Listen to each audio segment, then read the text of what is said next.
Umirit ng panibagong apela ang Move It matapos itong pagbawalan ng LTFRB sa ilang mga lungsod. Ang dahilan para sa patas daw na laban ng mga motorcycle taxi player. Narito ang agenda report ng ating mobility correspondent G. Baroga.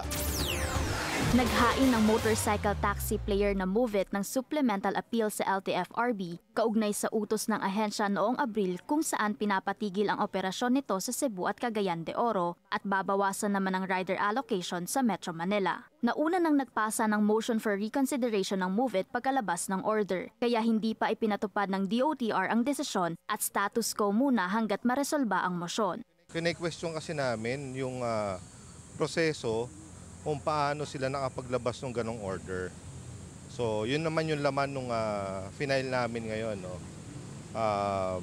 Paano sila nakapaglabas ng ganong order na hindi namin nakita yung ibang miyembro ng DWG na pumirma doon sa order na yon.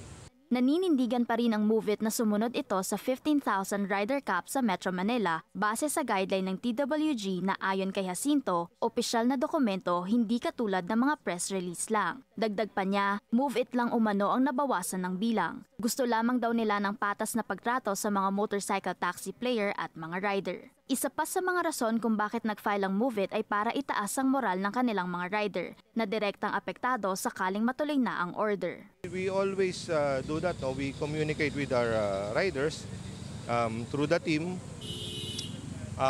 Binibigyan namin sila assurance na sa laban na to, no, nandun naman kami lagi sa likod nila. At hindi naman namin papabayaan na mawala sila ng hanap buhay. Panawagan din ng Move It sa gobyerno na suriin nilang mabuti ang kaso, lalo pat 14,000 mga pamilya sa Metro Manila, Cebu at Cagayan de Oro ang maaapektuhan. Lagi naman kami handang makipagtulungan sa gobyerno, sa regulators, sa body ng government para maisaayos ang lahat. Kasi nga, at the end of the day, kinakailangan namin ang tulong ng lahat ng stakeholders nang sa ganon, mabigyan natin ng magandang kabuhayan at kinabukasan yung mga riders na umaasa sa atin.